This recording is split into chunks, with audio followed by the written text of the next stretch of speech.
Doctor Musliuddin sir প্রচলিত গণতন্ত্রকে জায়েজ বলছেন এবং নির্বাচন করবেন, দলের নাম ইনসাফ পার্টি। তো প্রশ্ন তাকে করবেন, আমাকে করছেন কেন? হ্যাঁ, গণতন্ত্রকে হারাম বলে একেবারে হালাল বলেছেন, জায়েজ বলেছেন, ভাষাটা মনে এরকম না। নির্বাচনের কথা বলেছেন, কখনো কখনো কি নির্বাচন জায়েজ হতে পারে এটা বলেছেন। আপনারা গণতন্ত্র এই মতবাদটাই হলো হারাম, এটা গুন্ডাতন্ত্র। কি তন্ত্র? গুন্ডাতন্ত্র, একটা সন্ত্রাসতন্ত্র, খুনতন্ত্র, গুমতন্ত্র। এটা পুরো গণতন্ত্র হারাম। কিন্তু আপনি কি নির্বাচন, তাই না? এটা বুঝেন না আপনারা?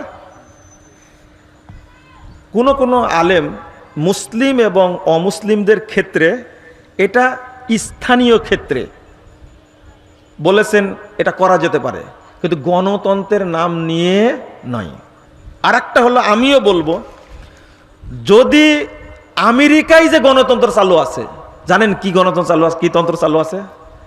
আমেরিকায় জাতে মাতাল তালে ঠিক, কিন্তু এরা সব দেশে গুন্ডাতন্ত্র, খুনতন্ত্র, গুমতন্ত্র চালু রাখছে।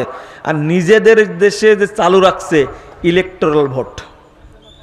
ইলেকটোরাল ভোট অনুযায়ী তাদের নির্বাচন হয়। পপুলার ভোটের কোনো দাম নাই। কোন প্রদেশে ভোট একটা দল পেয়েছে, তার সংখ্যা বেশি। কোন প্রদেশে ভোট সংখ্যা কম পড়েছে, কিন্তু ইলেকটোরাল ভোট সেখানে কি বেশি। কিন্তু সেখানে দুইটার সাথে তাল মিলাতে গিয়ে ইলেকটোরাল ভোটে কি বেশি হয়ে গেছে, পপুলার ভোটের কোনো দাম নাই।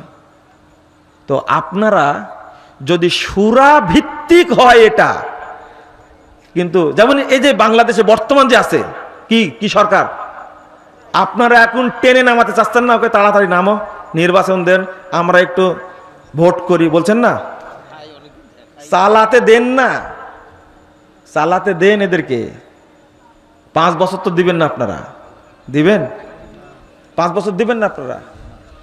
এটাই হলো ইসলামী নির্বাচনের মূল থিম।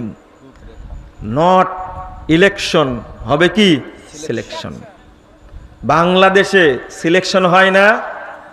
ফখরুদ্দিনকে কে নিয়ে আসছিল, ভোট দিয়েছিলেন? কয় বছর ছিল? 2 বছর ছিল। এ ডক্টর ইউনূসকে নিয়ে আসছেন ভোট দিয়ে? আমি বলেছি, আমাকে বলে অনেকেই যে আপনারা কতদিন আকীদার ওয়াজ করেন, মানহাজের ওয়াজ করেন, মন্ত্রী কখন হবেন? মন্ত্রী হয়ে আপনারা কি করেছেন শুনি দেখি। হ্যাঁ, মন্ত্রী হয়ে কি করলেন? 18টা বছর জোর করে ক্ষমতা দখল করে টিকতে পারলো?